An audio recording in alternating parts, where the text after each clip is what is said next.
Hello friends, welcome back to my YouTube channel. From today we are going to start a new topic acids and base. Okay? आज हम लोग acids and base से start करेंगे. तो आइए हम start करते हैं आज का अपना topic acid and base. Clear? Acids and base के बारे में दोनों को हम एक साथ कंपेयर करके स्टार्ट करते हैं. First of all, we all know about the taste of acid and base. We already discussed about acid and base in class 7th or 8th also. What are the taste of acids and what are the taste of base? Okay. So on the basis of acid, their taste, acids have shortest. Clear? Shortest, whereas bases have bitter taste.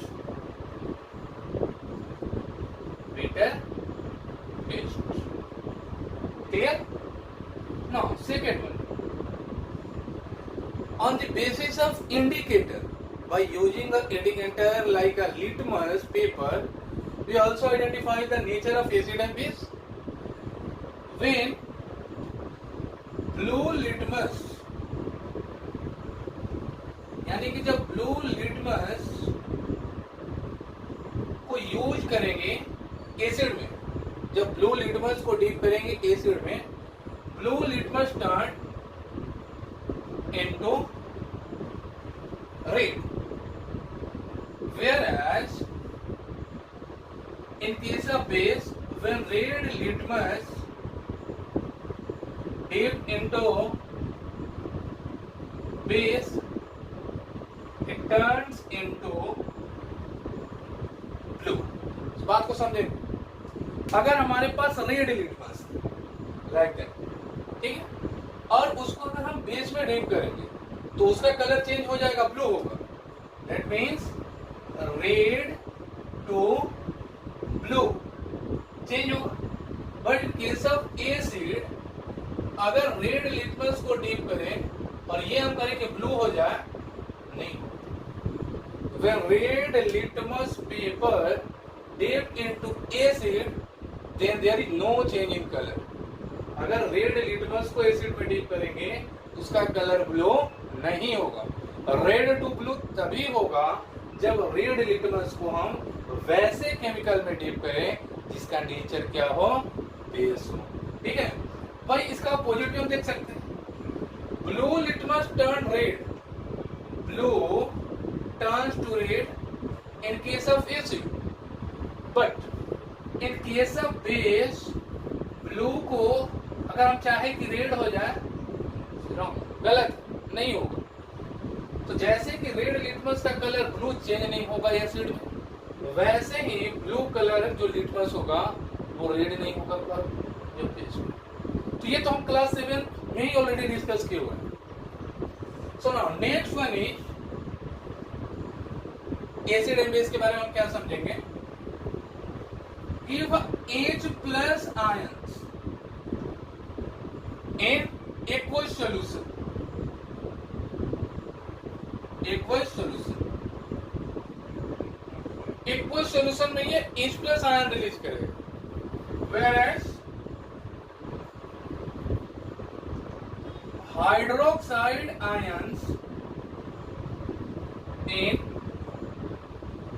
aqueous solution,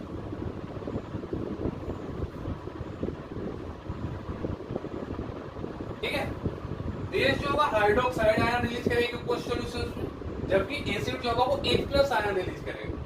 as for example, suppose we have a acid like NaCl hydrochloric acid,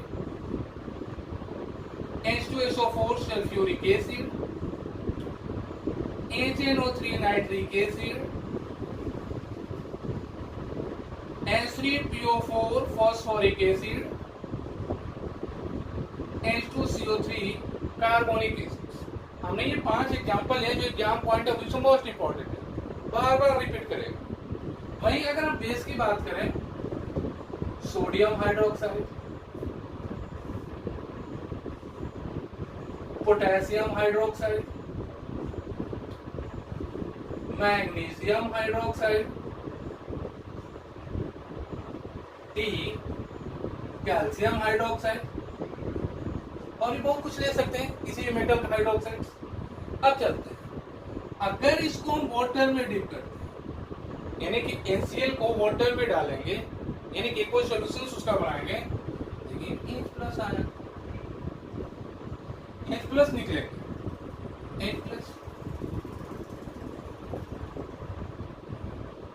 यहाँ H+,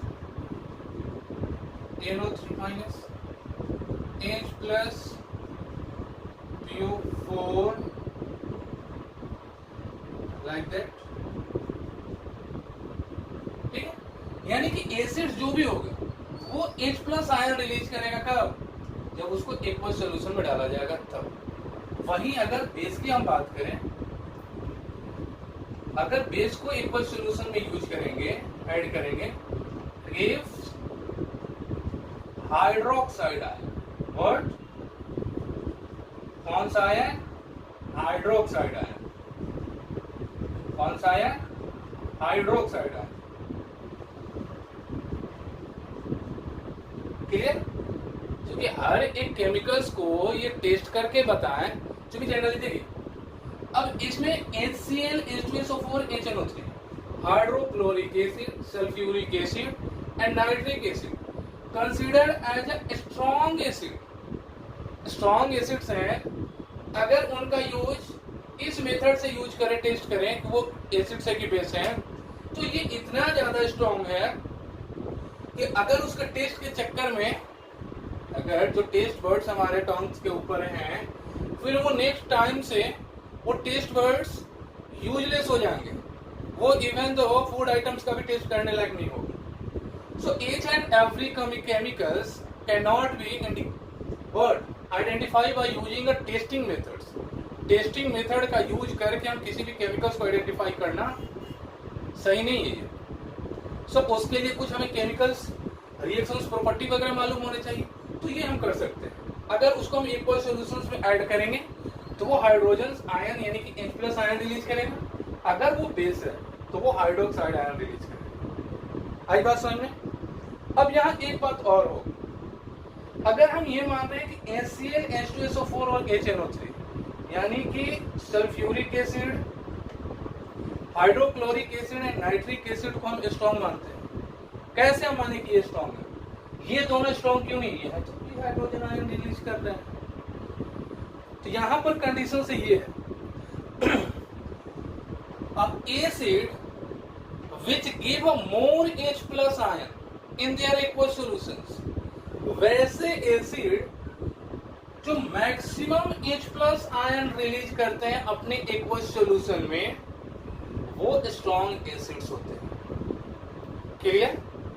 जैसे कि अगर हमने एक container लिया, ठीक है, इसमें हमने वाटर रखा और ऐड कर दिया HCl, ठीक है, और एक दूसरा कंटेनर यूज किया, इसमें वाटर के साथ हमने ऐड कर दिया फॉस्फोरिक एसिड H3PO4, ठीक है, दोनों ही कंडीशन में H+ आयन रिलीज तो होंगे, बट जो डिफरेंस होगा वो H+ आयन के मैग्नीट्यूड में होगा। जैसे अगर यहाँ 10 H+ आयन रिलीज हो रहा है, तो नो डाउट यहाँ पर less than 3 H+ ion release होंगे।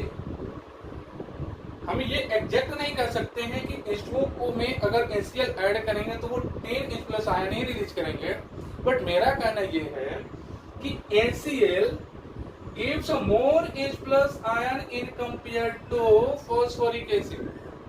अगर सेम अमाउंट में हम फॉस्फोरिक एसिड यूज करें और उस सेम अमाउंट में हम HCl का यूज करें और सेम वाटर में हम डाल दें, तो जो H+ आयन रिलीज करने की एबिलिटी होगी वो HCl के पास, वो फॉस्फोरिक से ज्यादा होगा। That's why we can say that HCl is a strong acid than a phosphoric acid। Then how can we define the strong acid and a weak acids? Clear? So एक बात याद रखें, a type of acids which give a more H plus ion is considered as a strong acid. Clear? Sir कैसे ये हम पता करें chemistry में इतने सारे केमिकल्स एसिड्स हैं, कौन से स्ट्रॉन्ग है कौन से बेस है? डोंट वरी, क्लास 10th में आप इन तीनों को याद रखें, NCl, H2SO4, HNO3, ये तीन जो है हमारे स्ट्रॉन्ग एसिड्स हैं। इनके अलावा जो भी हमें नीचे देखने को मिल रहे हैं वो चाहे फॉस्फोरिक हो या कार्बोनिक एसिड, उसको वीक एसिड में कंसीडर किया जाता है। ठीक है, ठीक वैसे ही हमारा यहाँ भी sodium hydroxide and potassium hydroxide, इनको हम स्ट्रॉन्ग बेस में कंसीडर करते हैं। ये स्ट्रॉन्ग बेस कैसे है? तो ठीक वही रूल है, अगर acid H plus ion release करते हैं और अगर वो स्ट्रॉन्ग है, give a more H plus ion, same base give a hydroxide ion in aqueous solution, so that's why we can say that strong base give more hydroxide ion in compared to weak. ये जो दोनों हम बात कर रहे हैं ये weak base है और ये स्ट्रॉन्ग बेस है। क्लियर? तो जो ज्यादा H प्लस आयन रिलीज करेगा वो एसिड में स्ट्रॉन्ग होगा, जो ज्यादा हाइड्रोक्साइड आयन रिलीज करेगा वो स्ट्रॉन्ग बेस होगा। तो स्ट्रॉन्ग एसिड और स्ट्रॉन्ग बेस में आप याद रखें, स्ट्रॉन्ग एसिड वाला NCl, HNO3 और ये सल्फ्यूरिक एसिड। ठीक है, वीक एसिड याद रखें, ये दो ज्यादातर याद करने का कोई जरूरत नहीं है, H3PO4, H2CO3। वही स्ट्रॉन्ग बेस की अगर हम बात करें, फर्स्ट सोडियम का हाइड्रोक्साइड एंड पोटेशियम का हाइड्रोक्साइड। वीक बेस फर्स्ट ये मैग्नीशियम का हाइड्रोक्साइड याद करें, या वो यूज किया हुआ है कैल्शियम का हाइड्रोक्साइड। ठीक है, तो अब हम चलते हैं नेक्स्ट टॉपिक की तरफ। क्लियर? और वो नेक्स्ट टॉपिक क्या होगा, ये कि एसिड एंड बेस के बारे में तो हमने डिस्कस कर लिया। एक का टेस्ट है वो सॉल्ट टेस्ट, एक का बीटर टेस्ट, एक ब्लू को रेड, एक रेड को ब्लू। तो लगता ऐसे है कि ये दोनों एक दूसरे का अपोजिट नेचर के लग रहे हैं। हाँ जी बिल्कुल, acids and base both are opposite in nature.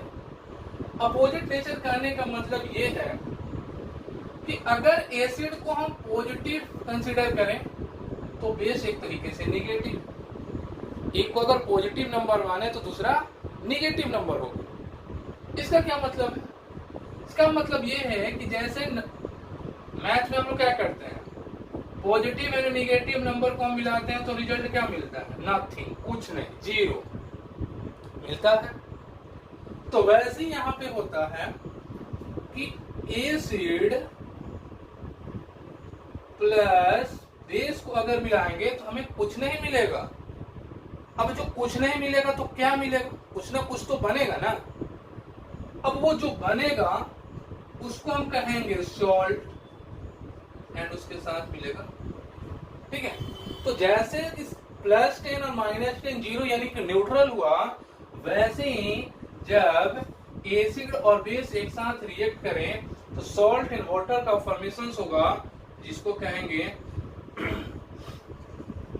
Neutralisation reaction. What is neutralization reactions? Or reactions where acid and base react to form a salt and water। यानी कि एसिड एंड बेस जब रिएक्ट करेंगे तो salt and water का formation होगा, जिसका nature जो होता है वो न्यूट्रल्स होते हैं। क्योंकि केमिस्ट्री दो ही केमिकल्स को मानता है, या तो एसिड अदरवाइज बेस, इसके अलावा जो भी है वो सब न्यूट्रल है। ठीक है, इसको हम न्यूट्रलाइजेशन रिएक्शंस कहेंगे।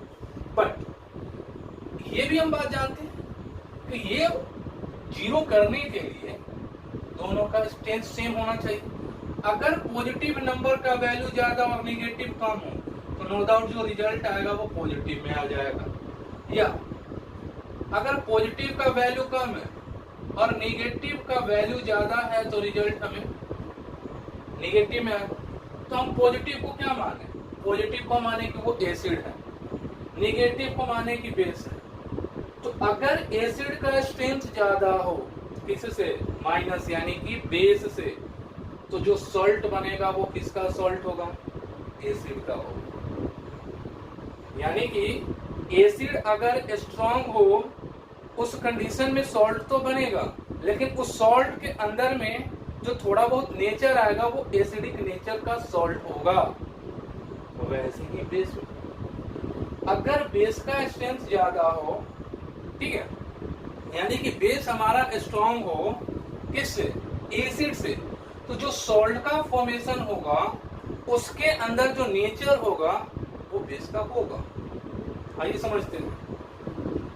फर्स्ट कंडीशन, इसको रेज करना है 1 मिनट, ठीक है। तो आइए समझते हैं। Strong acid plus strong base, जो सॉल्ट बनेगा वो न्यूट्रल सॉल्ट एंड वाटर, ठीक है। As for example strong acid हम यूज कर लें, suppose that NCl plus base भी स्ट्रॉन्ग रखते हैं NOH, सॉल्ट बनाए। सर सॉल्ट किसका बनेगा, किसका सॉल्ट बनेगा? तो देखिए जनरल सी बात है, चूंकि क्लास 10th में ये भी क्वेश्चंस आते हैं, आपको सॉल्ट का नाम दिया रहेगा और आइडेंटिफाई करना होता है विच एसिड एंड बेस उसमें प्रेजेंट है। आइए देखते हैं। सॉल्ट बनाने में आपको करना क्या है कि जो बेस का पॉजिटिव पार्ट है, यानी कि स्टार्टिंग में Na, और जो आपका एसिड का नेगेटिव पार्ट है यानी कि NaCl, जो कि H plus and Cl minus ऐसा होता है। तो बेस का पॉजिटिव एंड एसिड का नेगेटिव यूज कर ले, सॉल्ट बन गया, नो डाउट। यहाँ वाटर यूज कर ले और उसके बाद बैलेंसिंग तो हमें आता ही है, बैलेंस कर लेंगे। हाइड्रोजन 2 है, यहाँ सिंगल है, इसको बैलेंस करते हैं, क्लोरीन 2 होगा, इसको बैलेंस करेंगे। सोडियम सिंगल है, सिंगल, क्लोरीन 2 सिंगल है, इसको हमने डबल किया, नेट हाइड्रोजन 2 एंड 1 3, यहाँ हाइड्रोजन कितना है 2 ही, इसको 3 करने से पहले इसको 2 किए तो हाइड्रोजन 4, हाइड्रोजन को 4 करेंगे 2, क्लियर, ठीक है। बैलेंसिंग आप करते रहेंगे। नंबर नेक्स्ट, एसिड स्ट्रॉन्ग हो बट बेस जो हम इस बार स्ट्रॉन्ग यूज किया वो अब वीक बेस यूज किया, ठीक। Strong acid and weak base, कहने का मतलब है कि यहाँ पे +10 एंड -5 ले लीजिए।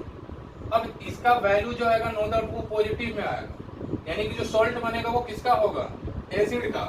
यहाँ पे सॉल्ट जो बनेगा वो एसिडिक सॉल्ट और ये water. As for example strong acid का example HCl, weak base magnesium hydroxide, salt बना दीजिए, पॉजिटिव ले लिया बेस का MgCl, वाटर बना दीजिए, बैलेंसिंग इसको कर लेंगे। नंबर नेक्स्ट, इस टाइम एसिड को हम वीक कर रहे हैं, weak acid plus strong.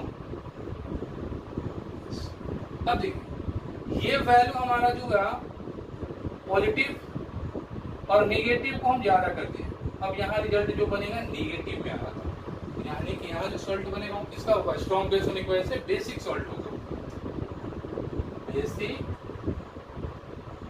Salt plus H2। As for example weak acid को हमने यूज करना है H2CO3, कार्बोनिक एसिड हमने यूज किया, स्ट्रॉन्ग बेस NaOH, सॉल्ट बनाइए Na2CO3 प्लस H2, ठीक है। यानी कि अब Na2CO3 exam point of view से और क्या इंपॉर्टेंट है, आपको ये सॉल्ट गिवन रहेगा, अब सॉल्ट दे करके Na2CO3 MgCl2 and NaCl identify the nature of salt, कौन सा सॉल्ट एसिडिक है कौन बेसिक है, ये अब पता करना, कैसे पता करें? तो सिंपल सी बात है, हमने अभी बताया क्या कि सॉल्ट का जो फर्स्ट पार्ट होता है वो बेस का होता है। तो अगर हमारे पास ये सॉल्ट है Na2CO3, तो इसका फर्स्ट पार्ट क्या है? Na है। तो ये Na किसका पार्ट है? बेस का। तो बेस में हाइड्रोक्साइड यूज करना है, यूज कर लीजिए, इतना सिंपल है। एसिड हमने बना दिया, सॉरी बेस। और जो सेकेंड पार्ट है वो एसिड है।